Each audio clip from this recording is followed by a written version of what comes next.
이때에 제자들이 돌아와서 예수께서 여자와 말씀하시는 것을 이상히 여겼으나 무엇을 구하시나이까? 어찌하여 그와 말씀하시나이까? 묻는 자가 더하라.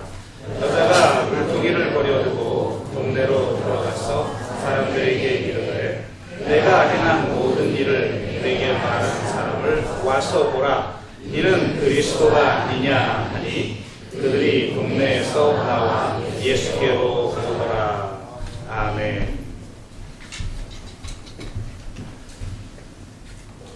모든 사람들의 내면에는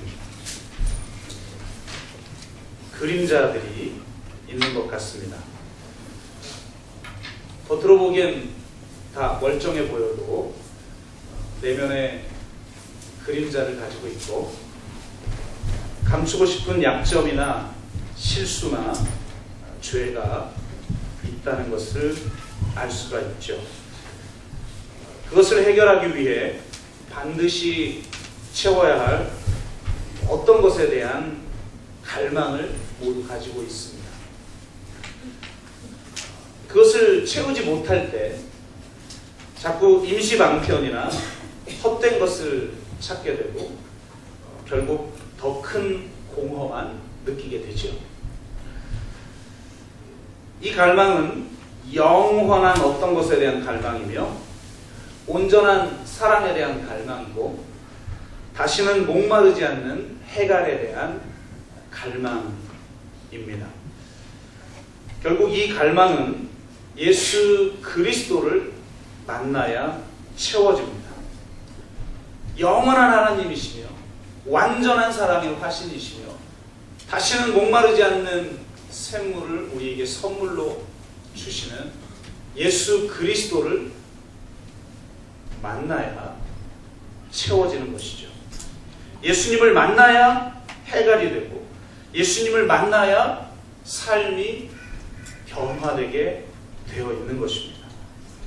그리고 바로 그런 변화를 우리 가운데 일으키시기 위해 예수님은 날마다 우리에게 찾아오십니다.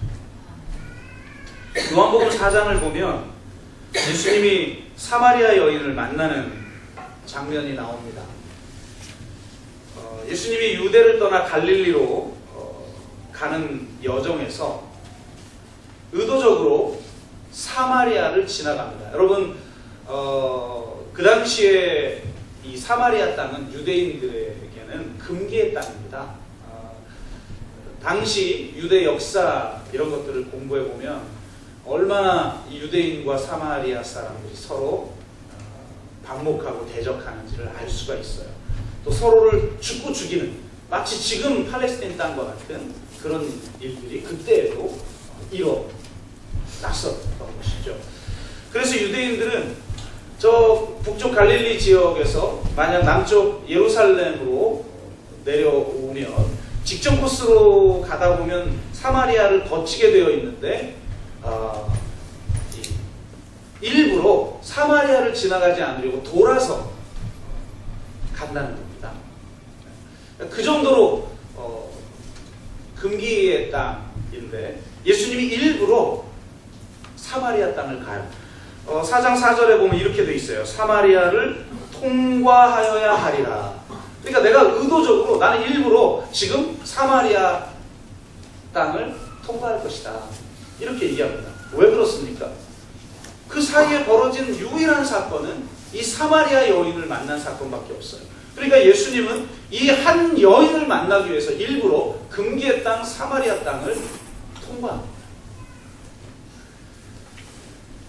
유대인도 아닌 남자도 아닌 사마리아 여인을 찾아가시는 예수님의 모습을 보게 되는 것이죠. 이처럼 예수님은 사마리아 여인과도 같은 우리들을 찾아오시는 분인 줄로 믿습니다. 찾아오신 예수님을 만난 이 사마리아 여인은 근본적인 변화를 겪게 됩니다. 이 사건을 통해서 우리는 예수님을 만나야 해달이 되고 예수님을 만나야 변화가 일어난다는 사실을 알게 됩니다. 이제 사순절 5번째 주일이 되었는데요. 오늘 본문을 통해서 어떤 만남이 우리를 변화시키며 그런 만남이 또한 어떤 변화를 만들어내는지를 우리가 함께 나눔으로써 우리도 사마리아 여인과 같은 변화를 겪고 정말 사마리아 여인처럼 복음의 증인이 되는 저와 여러분 되기를 주의 이름으로 축복합니다. 4장을 보면 때가 정오였을 때 예수님이 이 사마리아 땅에 있는 수가성에 야곱의 우물에 앉아 계십니다. 근데 바로 그 시간에 사마리아 여인이 물을 길러 나와요. 근데 이 정오라는 시간은 매우 무더운 시간이어서 사람들이 나오지 않는 시간입니다. 여러분 시골에서 살아본 분들은 아시잖아요. 특정 시간대에 주부들이 나와서 우물이나 혹은 냇가나 이런 곳에서 빨래를 빨거나 물을 기르거나 하면서 온갖 동네의 대소사들을 다 나누고 그러곤 하죠. 그리고 역시 영원한 요즘 용어로 뒷담화 이런 걸 서로 나누면서 이렇게 풀잖아요. 가장 강력한 치유 효과가 있는 거예요. 그래서 이제 그런 상황인데 정오에는 나오지 않는 거예요. 이 유대 땅의 기후는 사막 기후 비슷하기 때문에 그렇게 되지 않죠. 그러니까 아무도 나오지 않는 때 이 여인이 지금 나온 것을 알 수가 있는 것입니다. 그렇다는 건 이 여인이 사람들 눈을 피해서 지금 물을 길러러 왔거나 사람들을 만나서는 안 되는 사람이겠죠. 나중에 내용이 나오지만 이 여인은 그동안 남편이 5이 있었고 지금 살고 있는 남자도 사실은 남편이 아닌, 그러니까 남편이 아닌 남자와 함께 살고 있는 기구한 여인이라는 것을 알 수가 있어요. 여러분 지금 시대는 이렇게 살아도 누가 뭐라고 하지 않죠. 그건 사생활에 관련된 것이고 또 결혼하지 않고 사는 사람도 점점 많아지잖아요. 요즘은 젊은 세대들은. 유럽 같은 경우는 그렇게 같이 살기만 해도 지원금이 나와요. 생활을 책임져요. 국가에서. 살아줘서 감사하다. 그러니 이 벌써 마인드가 다른 거죠. 그런데 여러분 100년 전 조선이라고 한번 생각해 보세요. 상상도 할 수 없는 일이죠. 또 더군다나 2000년 전 유대 땅, 외식하는 자인 바리새인들이 득세하고 있던 그 시대에 한 여인이 이렇게 산다라고 하는 것은 정말 기구한 삶을 살아가는 것이고 수많은 정죄, 수많은 그런 눈초리들을 늘 경험했던 여인이기 때문에 바로 그 시간에 온 것이죠. 이 한 여인이 얼마나 외로웠을까라고 하는 것도 우리가 한번 생각해 볼 필요성이 있고 좀 더 넓은 맥락에서 보면 그녀를 아무도 나오지 않는 대낮에 홀로 물을 길러 나오게 만드는 바로 그 공동체의 모습 또한 우리가 있다는 거죠.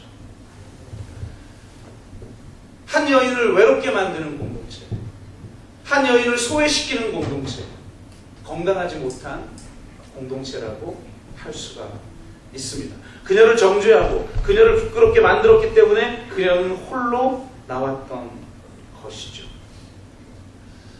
건강하지 못한 공동체의 특징은 끊임없이 정죄하고 상대의 잘못을 고발합니다. 건강한 공동체는 고발하지 않고 고백합니다. 바리새인들 보세요. 예수님을 정죄하기 위해서 끊임없이 흘린 눈으로 엿보잖아요. 여러분 사랑이 사라지면 엿봅니다. 부부간에도 엿보잖아요. 똑바로 안 보고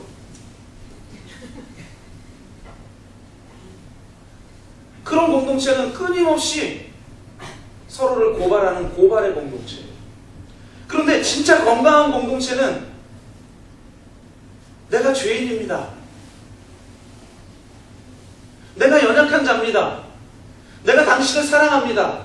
라고 하는 고백이 넘치는 고백 공동체인 것입니다. 이런 고백이 어떻게 가능한가? 그것은 하나님의 말씀과 하나님의 은혜와 그분의 사랑과 그 십자가로 말미암아 내 자신이 죄인인 걸 인식하기 때문이에요. 여러분, 내가 죄인이라고 하는 것을 인식하는 것은 무슨 죄책감과 무슨 자책감 가지고 살라는 게 아니에요. 우리는 십자가를 통해서 자책감과 그 죄책감에서 자유케 된 사람 아닙니까?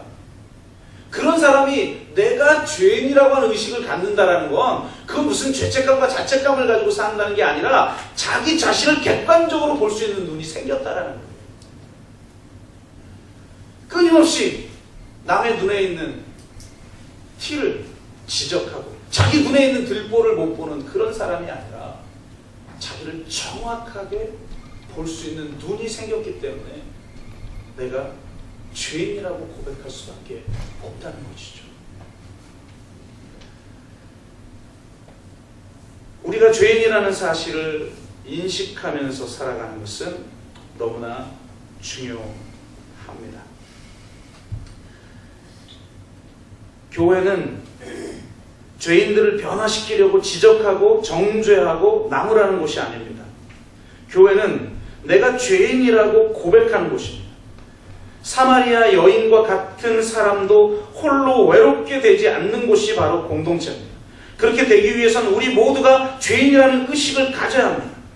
과거에 내가 죄인이었어가 아니라 지금 나 역시 죄인이라고 고백할 수밖에 없는 그런 약점과 그런 실수와 그런 죄가 내 안에 있다는 것을 보는 사람들, 그리고 그것을 내어놓고 고백하는 사람들, 그리고 그 고백해도 안전한 곳, 그것이 바로 공동체인 것이죠. 누구도 자신의 약점이나 실수나 죄로 인해 외롭지 않을 수 있는 곳이 되어야 하고, 누구나 자신의 약점이나 실수나 죄를 고백할 수 있는 곳이 되어야 하는 것입니다.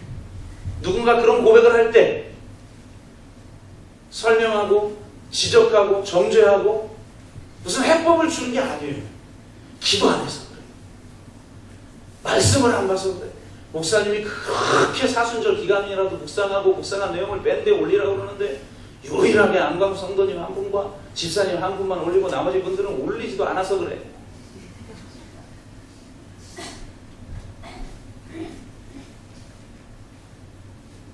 이렇게 말하는 게 아니라, 그래, 나도 죄인이야. 그래, 나도 망가졌어. 그렇게 말할 수 있는 공동체, 그것이 바로 교회. 바른 소리가 난무하는 것이 아니라 나도 죄인이라고 고백하는 것. 장 라루라고 하는 목사님이 행동하는 사람이라는 기관과 사역에 대해서 이야기한 대목이 있는데요. 이 기관은 성중독자를 위한 모임이에요. 많은 사람들이 갖가지 중독에 사로잡혀 있죠. 돈 중독에, 쇼핑 중독에, 인터넷 중독에, 일 중독에, 심지어는 사랑 중독에, 아마 이 여인도 그 외로움을 달래기 위한 사랑 중독에 사로잡힌 사람인 것 같죠. 어떤 사람들은 성 중독에 이렇게 사로잡혀 있어서 그것을 전문적으로 치료하는 기관들이 굉장히 많이 있습니다. 이 기관의 그룹 모임에 참여한 이야기를 해주는데요. 한 사람이 나와서 자기의 이야기를 합니다. 마치 우리의 셀 모임에서 돌아가면서 자기의 이야기를 하는 것처럼 이 그룹 모임에서 자기의 이야기를 하는데요. 한 사람이 나와 이렇게 이야기를 합니다. 자신이 퇴근길에 성인 나이트클럽을 지나간 이야기를 하는데요. 정말 차를 채우고 싶었다고 말합니다. 그가 이 말을 하자 많은 사람이 손을 들기 시작합니다. 이 모습을 보고 이 장 라루 목사님은 이 말을 듣고 무슨 의문이 들어서 이렇게들 질문하는 사람이 많지? 이런 생각을 잠깐 하고 있는데 이제 계속 이어서 말을 하는 거예요. 그러고 싶지 않았는데 어느새 성인 나이트클럽 주차장에 차를 대고 들어가고 있었어요. 또 몇 사람이 손을 번쩍 듭니다. 거기서 저녁을 보냈어요. 그랬더니 또다시 몇몇 사람이 손을 듭니다. 그는 이렇게 말합니다. 그곳을 떠날 때 너무나 부끄러웠어요. 더 이상 하나님이 나를 사랑하실 수 없을 것 같았어요. 이쯤 되자 장 라루 목사님을 제외한 거의 모든 사람들이 손을 들기 시작합니다. 이 목사님은 너무 이상한 거예요. 아니 도대체 저 말을 듣고 무슨 의문점이 들어서 저렇게들 손을 들어 질문을 하려고 하지? 그리고 왜 저 수많은 사람들이 질문하려고 손을 드는데 왜 아무 질문도 받으려 하지 않지? 그리고 왜 대답하지 않지? 너무나 궁금한 거예요. 그래서 그 모임 책임자에게 질문합니다. 도대체 왜 지금 이런 현상이 일어나는 겁니까? 그랬더니 이 책임자가 이렇게 말합니다. 아니에요.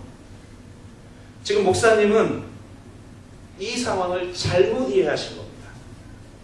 우리 단체에는 한 가지 규칙이 있습니다.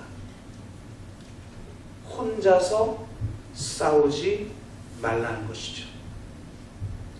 그래서 다른 사람이 고백하는 문제와 동일한 문제로 씨름한 적이 있다면 손을 들어줍니다. 그러니까 그게 질문이 있어서 저요 한 게 아니에요. 나도 그랬어요. 그렇게 자기만 홀로 무너지고 자기만 홀로 연약한 게 아니라는 걸 알 때 치유가 일어나기 시작한다는 거예요. 저는 교회가 바로 이런 곳이라고 생각합니다. 사람들이 진정으로 원하는 것은 우리가 잘못할 때 우리에게 손가락질하는 것이 아니라 손을 들어주는 거예요. 그들이 진정으로 들어야 할 말은 저도 그래요. 저도 망가졌어요. 저도 죄인입니다. 그렇게 말해주는 거예요.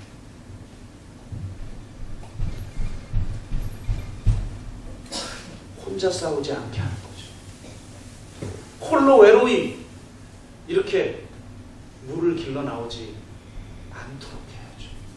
그러기 위해서는 물론 우리 개인의 노력도 필요해요.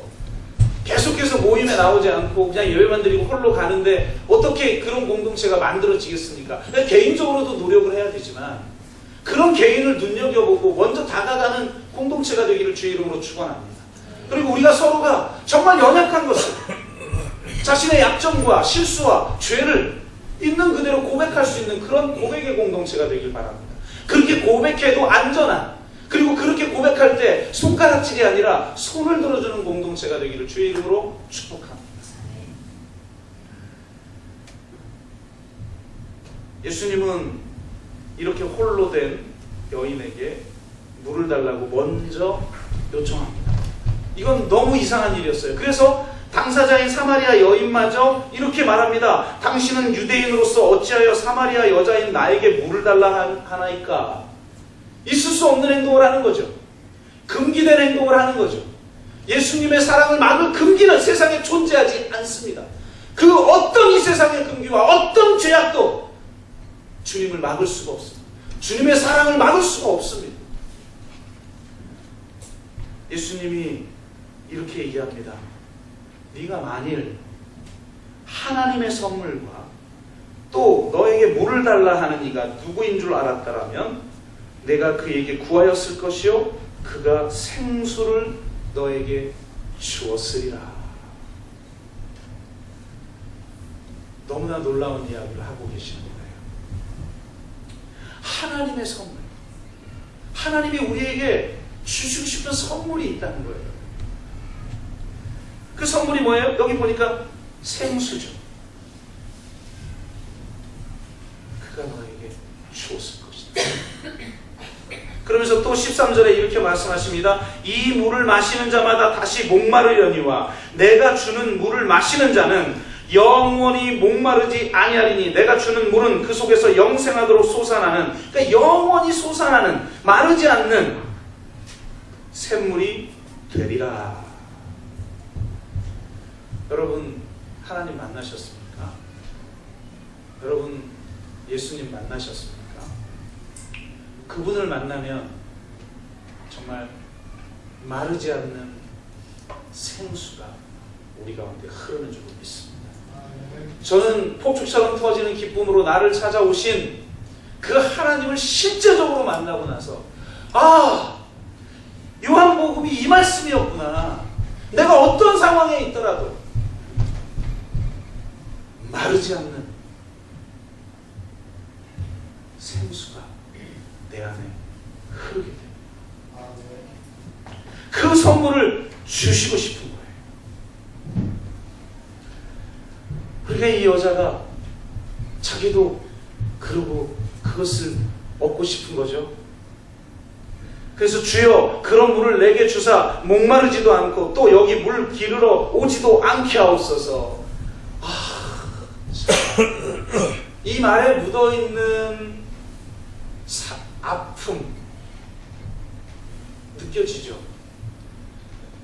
아무도 없는 때에 물을 길러러 오는데 그것도 힘들었었던 거예요. 혹시나 뒤늦게 오는 사람 눈이 마주칠까 봐 끊임없이 고개 숙이고 끊임없이 그 정조의 눈초리에 의해서 상처를 입고 살았던 그는 만약 그런 물이 있다면 내가 이곳으로 와서 물을 기르러 되지도 않으니까 다시는 목마르지도 않으니까 나에게 좀 달라고 합니다.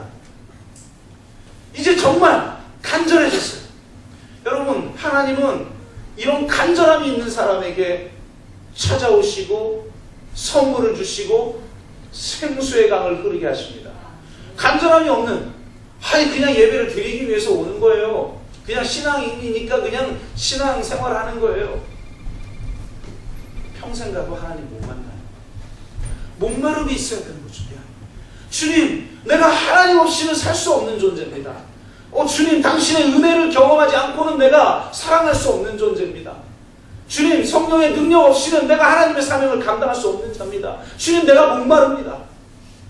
이게 있어야 되는 거예요. 그 물을 나에게 주십시오. 이렇게 간절하게 부르짖을 때 이제 드디어 주님이 작업에 들어갑니다. 16절 내 남편을 불러오라. 남편 없는데요? 맞아. 이전에 있었던 5 남편도 너를 떠났고 지금 사는 남자도 네 남편이 아니니 맞는 말이긴 하네. 생전 처음 만난 분이 나를 아는 거예요. 여러분 하나님이 여러분을 알고 있어요. 우리의 외로움을, 우리의 상처를, 우리의 수치심을, 우리의 죄책감을 알고 있어요. 그래서 결국은 작업하기 위해서 가장 부끄러운 부분, 가장 숨기고 싶은 그 부분을 지금 건드리는 거예요. 내 남편을 데려오라 이 말은 뭐냐면 너의 가장 감추고 싶은 그 수치스러운 부분에 직면해라. 그것을 보이고 싶지 않아 가면을 쓰고 살고 그것을 감추기 위해서 그것이 채우지 못하는 그런 갈증을 해소하기 위해서 임시 방편의 것을, 대체물들을, 헛된 것들을 그렇게 추구하고 있는 너의 모습을 지금 보라는 거예요. 당장의 필요 혹은 1차적인 필요가 아닌 진정한 필요, 영원한 것을 얻기 위하여 반드시 자신의 모습을 있는 그대로 우리는 직면해야 됩니다. 내가 죄인임을, 내가 연약한 자임을, 진정한 사랑과 영원한 것과 다시는 목마르지 않는 생수가 아닌 것에 목을 메고 있는 자기 자신을 발견해야 되는 거예요. 이 물 없이는 살 수 없다라고 착각하고 저 남편 없이는 살 수 없다라고 목을 메고 있는 자신, 그러면서도 그런 자신이 한없이 부끄러운 그런 나 자신을 직면해라. 남 탓하고 환경 탓하고, 물론 이 세상에 부정해한 것과 불의한 것들에 대해서는 선지자적으로 우리가 외쳐야 되죠. 불의와 싸워야 되죠. 목숨 걸고 싸워야 되죠. 그러나 나의 변화는 바로 내 안에 있는 이 숨기고 싶은 자신의 그 모습을 직면하는 데서 시작된다.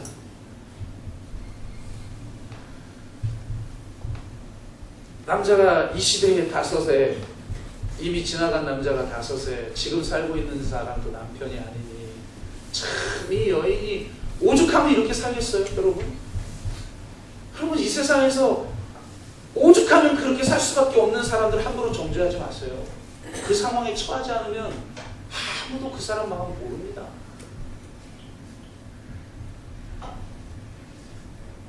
그런데 이 여인도 환경이 그렇게 그 남자를 붙들지 않으면 살 수 없는 그런 기구한 여인이니까 오죽하면 과부와 고아를 돌보라고 그렇게 애타게 주님이 말씀하셔요. 그런데 그 자신도 이것을 붙드는 거예요. 여러분, 타잔이 이쪽 절벽에서 저쪽 절벽으로 하고 막 지나가요. 멋있게 폼 쟀는데 동력을 덜 받아가지고 이쪽 반대편 벼랑으로 넘어가지 못하고 다시 밧줄을 타고 가다가 멈춘 시계추처럼 중간에 딱 매달려 있게 된 거예요. 절대로 이 밧줄 놓을 수가 없죠. 놓으면 죽으니까. 여러분, 그렇다면 타잔이 밧줄을 붙잡고 있는 겁니까? 밧줄이 타잔을 붙잡고 있는 겁니까? 분명히 내가 붙들고 있는 것들이 있어요. 이것 없이는 나는 살 수 없어. 돈, 명예, 성공, 안전한 집, 내 자녀, 수많은 것들이 있죠. 내가 붙잡고 있는데도 사실은 그걸 못 놔. 그러면 내가 붙잡는 게 아니에요. 그게 나를 붙잡고 있는 거예요. 그게 우상인 거예요. 그게 나를 절망하게 하고 나를 화나게 하고 그게 나를 무너뜨리고 있는 거죠. 너가 지금 그러고 있는 모습을 직면해야 돼 라고 주님이 말씀하시는 거예요. 그래서 놀랍게 이렇게 내 남편을 데려오라 라고 하며 숨기고 싶은 그의 모습을 직면케 한 이후에 나온 대화가 바로 예배에 대한 대화입니다. 그리심산에서 해야 할까요? 예루살렘에서 해야 될까요? 그러면서 그렇게 유명한 말씀을 주님이 하시죠. 하나님은 영이시니 우리 매 주마다 선포하는 거죠. 영과 진리로 예배할지니라. 네가 더 이상 그 헛된 것에 임시방편에 그 대체물에 목숨 걸고 그것을 섬기지 마. 그리심산도 아니고 우리 민족의 신도 아니고 저 잘난 유대인들의 예루살렘에서 예배하는 그런 신이 아니라 어느 곳에서든지 너에게 생수의 강을 흐르게 하는, 너의 모습을 있는 그대로 인정하고 너의 죄를 용서하고 너를 자녀 삼고 너를 존귀하게 변화시키는 그 하나님을 예배해. 그러니 이 여인이 드디어 메시아에 대한 이야기를, 그렇다면 이분이 메시아인 것 같아요. 그래서 메시아가 온다던데. 그랬더니 주님이 뭐라고 말합니까? 네게 말하고 있는 내가 그라. 예수님 자신이 내가 메시아라고 먼저 말한 대목은 복음서에서 유일하게 이곳밖에 없어요. 너무나 중요한 말씀을 하신 거죠. 내가 메시아. 나를 구원해주고 이 민족과 이 세상을 구원할 바로 그 메시아를 내가 만났구나. 나처럼 부끄러운, 아무도 만날 수 없어서 사람들의 눈을 피해 이 우물가에 온 나를 이렇게 먼저 다가오시고 말을 걸어주시고 나에게 그 선물을 주시고자 하시는 분을 내가 만났구나. 그 메시아를 만나니 그 메시아가 나를 정죄하지 아니하고 나를 죄인이라고 말하지 아니하고 너 지금 잘못 살고 있다라고 지적하지 아니하고 나를 사랑하시고 나를 용서하시고 나를 구원하시는 그 메시아를 만나고 나니 이분이 변하는 거예요. 생각해보세요. 여러분이 이렇게 살았다고 한번 생각해보세요. 그냥 최근만 해도 5 남자에게 버림받은 거예요. 자신을 이용만 하고 버림당한 거예요. 또 다른 남자를 찾았지만 또 버림당해요. 지금 사는 남자도 언제 버릴지 모르죠. 정식으로 결혼한 사람도 아닌데. 수많은 거절 속에서 그는 자기 존재를 사랑할 수 없는 수치심에 사로잡혀 살아갈 수밖에 없는 여인이었어요. 여러분, 정말 이 수치심은 무서운 거예요. 죄책감은 내가 잘못을 했구나라는 의식이지만 수치심은 내가 잘못된 존재구나라는 의식이에요. 수치심에 사로잡힌 사람들은 자기 존재 자체를 부정하고 내가 태어나지 말았어야 하는 존재로 여기고 나는 잘못된 존재고 나는 못난 존재고 나는 쓸모없는 존재라는 그 의식 속에 살아가요. 겉으로는 당당한 것처럼 보이죠. 그 내면 깊숙한 곳에는 그런 수치심이 있어요. 제가 아는 목사님이 그럴 필요 없는데 너무 늘 주눅이 들어있고 자신감이 없는 거예요. 나중에 알게 된 거죠. 이분이 거절의 경험이 있었다는 거예요. 이분 어머님이 결혼을 해서 시골 남편 집에 시어머니와 함께 살았는데 이 시어머니가 너무너무 못된 거예요. 그냥 못된 정도가 아니라 그냥 못돼 쳐먹은 거예요. 그냥 못됨을 쳐 잡수셨어요. 그래가지고 나오는 게 다 못된 거예요. 도저히 감당할 수가 없는 거죠. 지금 누가 그렇게 살아요? 당장 나와버리지. 근데 그때는 나오면 친정에서도 안 받아주니 그런 시대니. 그러니 버티며 살다가 결국 정신과에 가서 또 약을 받아 먹어야 되는 처지가 되고. 이러니까 너무너무 견딜 수 없어서 결국은 집을 뛰쳐나가게 됩니다. 근데 이분이 형과 본인 두 형제가 자녀였어요. 근데 이 형님이 굉장히 좀 잘났나 봐요. 자기보다 굉장히 탁월하다고 그래요. 근데 이 어머님이 평소 때도 막 집을 뛰쳐나갔지만 뛰쳐나가봤자 올 곳이 여기밖에 없으니까 다시 돌아왔고 이런 모습을 이 어린아이가 늘 지켜봤던 거죠. 그런데 이날은 이 어머니가 작정을 하고 짐을 싸는 걸 한 번도 본 적이 없거든요. 그러니까 이 어린아이 5살 때인데 이 어린아이도 직감한 거예요. 도망가시는 거예요. 그러니까 짐 싸고 있는 사이에 다른 자리를 비울 수가 없는 거죠. 끝까지 그 자리를 지키고 있다가 어머니가 짐을 다 싸고 나서 나가려고 하자 그분의 손을 붙잡고 엄마 난 그랬더니 이 어머니가 치명적인 이야기를 합니다. 넌 여기 남아있어라. 나는 첫째만 있으면 된다. 그래서 그 잘난 형인 첫째만 데리고 집을 나가버립니다.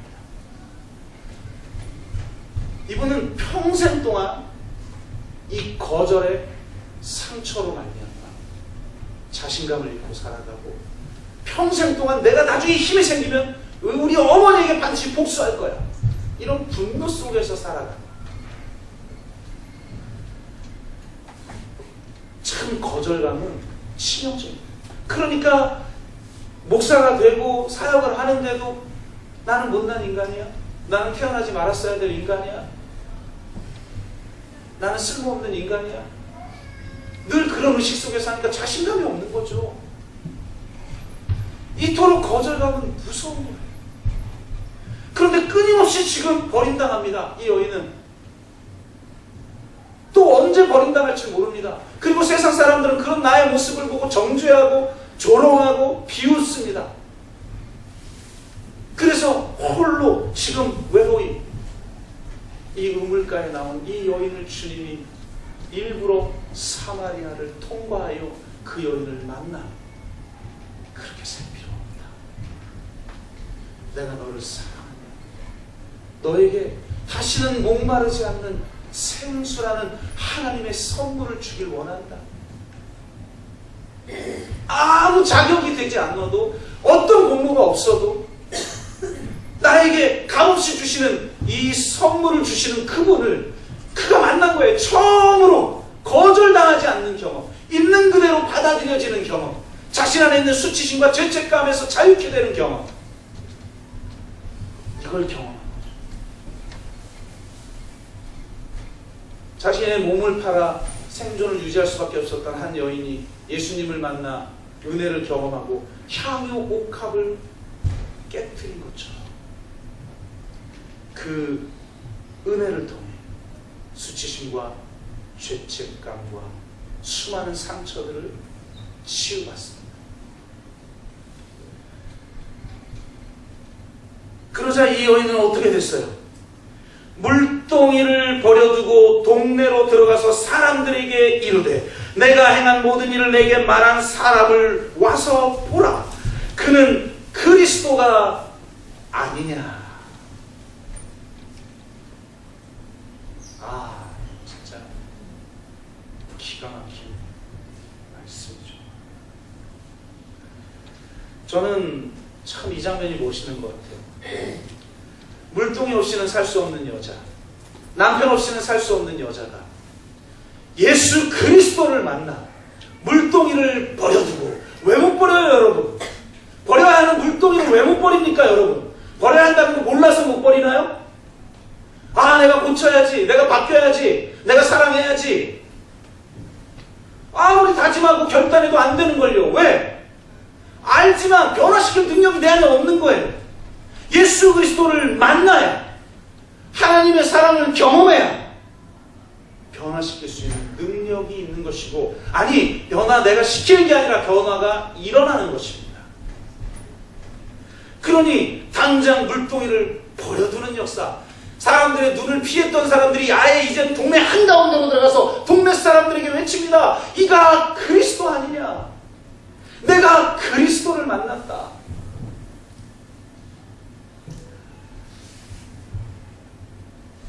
얼마나 멋진 모습입니까? 수치심과 거절감, 죄책감과 실패감에서 벗어난 이 사람의 모습을 보십시오. 왜 살아야 하는지 삶의 이유를 발견한 사명자의 모습을 보십시오.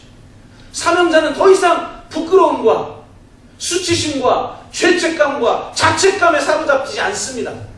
물동이를 버려두고 그리스도를 증언하는 증인이 됩니다. 여러분, 삶의 이유를 발견하셨습니까?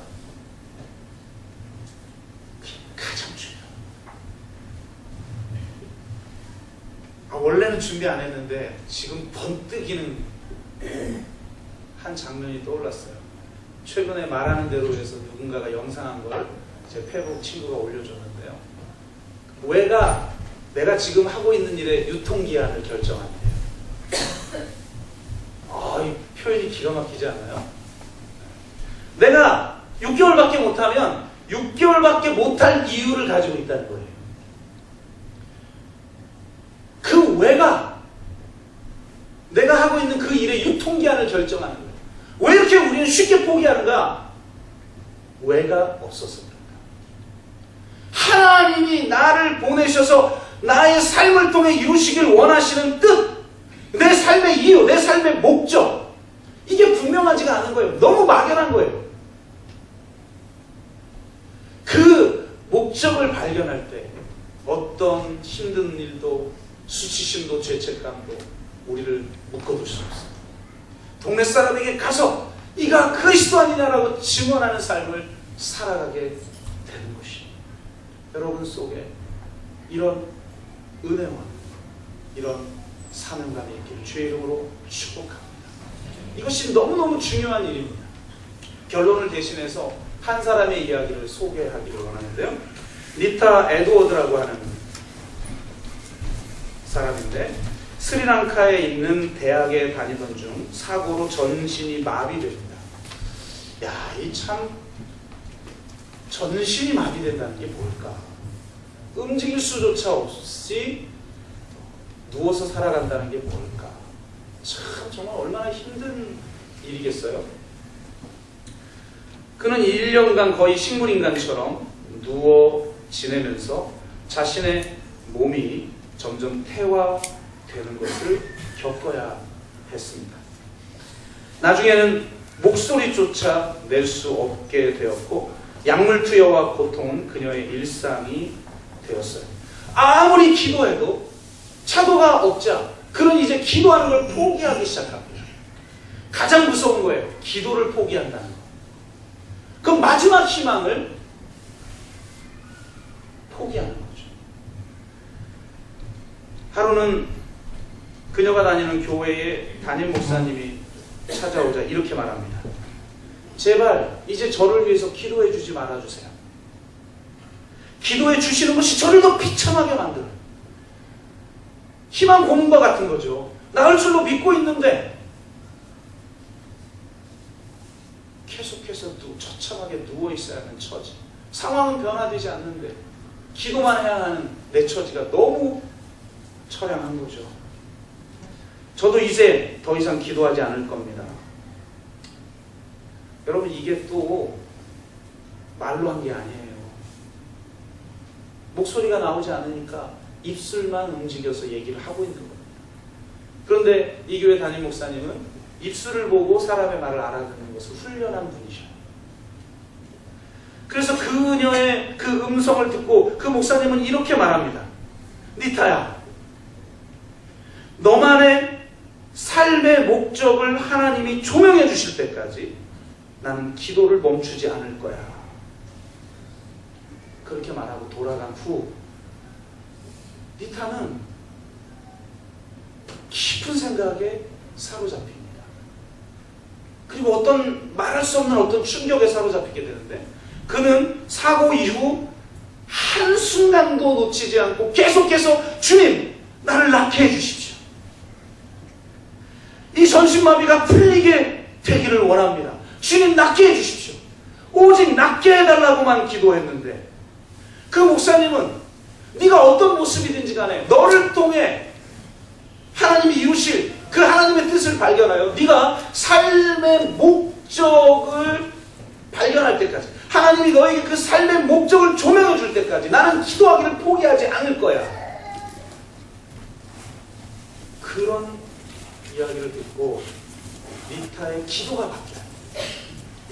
더 이상 낫기를 구하지 않겠습니다. 천국의 안식으로 데려가 달라고 기도하지도 않겠습니다. 단지 주님께서 저를 창조하신 목적을 말씀해 주시고 주님께서 원하는 일이라면 내가 무엇이든지 하기를 원합니다. 심지어는 내가 이 전신마비의 모습으로라도 당신의 뜻을 이룰 수 있다면 그 일을 하기를 원합니다. 놀라운 기도죠. 기도가 바뀐 거예요. 기도가. 그렇게 기도하던 어느 날 하나님께서 찾아오시고 니타야, 내가 너를 일으켜 아시아의 증인으로 삼으리라. 야, 진짜 여러분 상상해보세요. 1년간 식물인간처럼 누워있고 몸이 점점 굳어지고 입술만 겨우 움직이고 목소리도 사라지는 그 삶을 살아갔던 이 한 사람에게 주님이 찾아와서 음성을 들려주셨습니다. 그때 어땠을까요? 예전에 제가 너무나 제 힘으로는 이길 수 없는 죄 때문에 하나님 앞에 기도할 때 주님이 제게 찾아오셔서 이제는 너는 그 죄를 이겼느니라. 그 음성을 듣는데 제가 정말 통곡을 하면서 울었어요. 그리고 진짜 죄가, 내 힘으로 안 되는 죄가 끊어지는 역사를 경험하면서 얼마나 감사했는지 몰라요. 그런데 이 여인, 저는 비교도 할 수 없는 이런 처량한 처지에 있는, 안타까운 처지에 있는 이 여인에게 주님은 찾아오셔서 내가 너를 아시아의 증인으로 삼으리라. 소스라치게 놀랄 정도였다고 합니다. 그리고 나서 조금 후에 또다시 음성이 들려옵니다. 2월 11일 금요일에 내가 너를 치료할 것이다. 참. 음성을 2번씩이나 듣자 담대해진 니타는 이렇게 하나님 앞에 질문했다고 해요. 몇이요? 2월 12일 금요일인데 오랜 시간이 천년 같은 시간을 보낸 이 사람에게는 그날 몇 시요? 이게 더 중요했던 거죠. 하나님이 3시 30분에 고쳐주리라 그렇게 말씀해 주십니다. 드디어 2월 11일 금요일 오후 3시 30분이 되기 몇 분 전이었습니다. 하나님의 능력이 그녀가 누운 침대의 오른쪽으로부터 시작하여 마치 불덩이처럼 방 안을 점령하기 시작합니다. 니타의 표현에 의하면 100만 볼트의 전기가 자신의 몸을 관통하는 듯한 느낌을 받았다고 합니다. 정확히 3시 30분이 되자 니타의 앞에 살아계신 예수 그리스도께서 나타나십니다. 그분은 눈부신 영광의 광채 가운데 오셔서 그녀를 만지셨습니다. 그분이 만지자 마비의 사슬이 산산이 부서지고 니타는 침대를 벗어나 바닥에 엎드립니다. 무릎을 꿇고 입을 열어 하나님을 찬양합니다. 의학적으로 3개월 이상 다리에 마비를 앓는 사람은 누구나 다 근육이 퇴화되어 그렇게 벌떡 일어날 수도 없다는데, 그는 벌떡 일어나 무릎 꿇고 마비된 입술이 열리고 하나님을 찬양하는 그런 역사를 경험합니다. 그리고 나서 그는 아시아의 증인으로 헌신하게 됩니다. 중요한 건 지금 내 눈앞에 있는 일시적인 당장의 필요를 채우는 게 아니에요. 그것을 위해서 우리는 물동이를 쥐고 있죠. 그런데 하나님은 영원한 필요, 진정한 필요, 그것을 주시기를 원하신다는 거예요. 다시는 목마르지 않는 생수의 강을 흐르게 하고 싶다는 거예요. 그리고 하나님의 영광을 위해서 진짜 삶의 목적을 발견하고 사명자가 되어 이 세상에서 살아가길 원한다는 거예요. 여러분, 왜 삽니까? 무엇을 위해 살아가고 계십니까? 그 살아가는 삶의 이유에 근원에 무엇이 있습니까? 그리고 그 일을 이루기 위한 근본적인 동력은 무엇입니까? 여러분, 예수 그리스도를 만나야 예수 그리스도가 내 안에 더 충만해져요.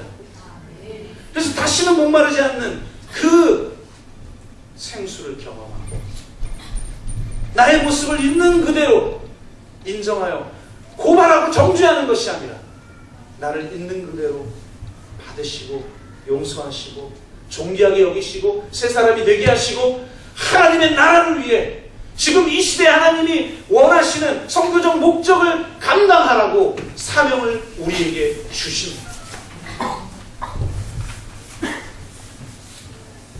니타처럼 극적인 경험을 누구나 하는 건 아닙니다. 그러나 주님은 지금도 니타에게 찾아가셨던 것처럼 여러분을 찾아오고 계십니다. 이렇게 말씀을 통해서든 사람을 통해서든 환경을 통해서든 여러분의 기도와 여러분의 말씀, 묵상을 통해서든 주님은 찾아오셔서 생수의 강을 충만하게 흐르게 하시고 하나님의 사명을 감당하도록 우리를 부르시고 이 세상으로 보내십니다. 지금 이 시대에 선교적 교회의 목적을 감당하라고 주님이 이곳으로 보내셨습니다. 그 부르심의 목적에 합당하게 살아가는 저와 여러분 되시기를 주의 이름으로 축원합니다. 우리가 한번 같이 기도하겠습니다.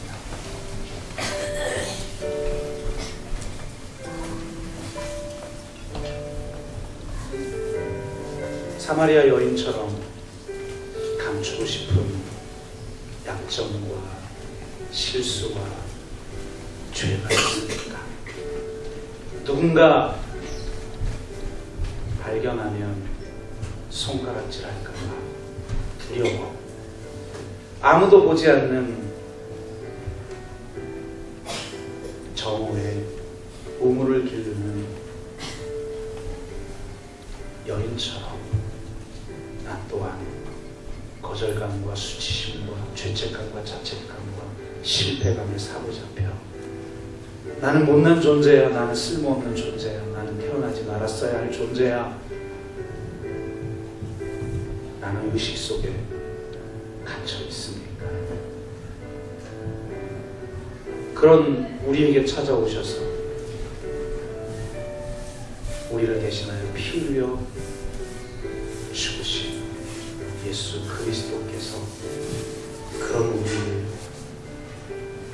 찾아오십니다.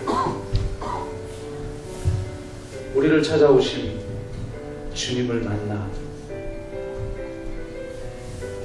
마르지 않는 생수의 강이 흐르는 삶을 살고 물동이를 버려두고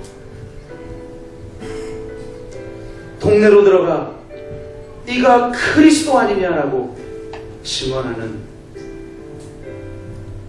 선교적 교회, 하나님 나라 백성의 공동체 되게 하여 주옵소서. 이런 기도 제목을 가지고 우리가 같이 기도하겠습니다. 사랑의 아버지 하나님, 감사합니다.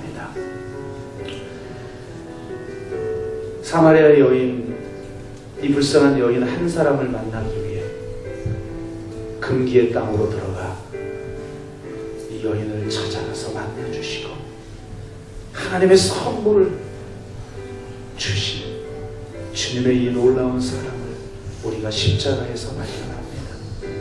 주님, 그분을 만나, 당신을 만나 내 삶이 변화되어 마르지 않는 생수를 마시며 이 땅으로 보냄받은 백성으로서 선교적 사명을 나의 가정에서, 일터에서, 이 지역에서, 시민사회 영역에서, 모든 삶의 영역 가운데에서 그 사명 감당하며 증인으로 살아가게 하여 주시옵소서. 우리 교회가 손가락질하는 교회가 아니라 나도 그래 하며 손을 들어주는 교회 되길 원합니다. 우리 교회 모두가 예수 그리스도를 만나 외롭지 않은, 목마르지 않는 그런 교회가 되길 원합니다. 우리 교회가 이 시대에 원하시는 선교적 목적을 온전히 감당하는 교회 되길 원합니다. 주님, 은혜로 채워 주시옵소서. 하나님, 우물가의 여인과 같은 존재입니다. 그런 나를 사랑하시고 그런 나에게 사명을 주시는 주님의 영광을 위해 살아가는 축복의 인생이 되게 하여 주옵소서. 감사드리며 예수 그리스도의 이름으로 기도드리옵나이다.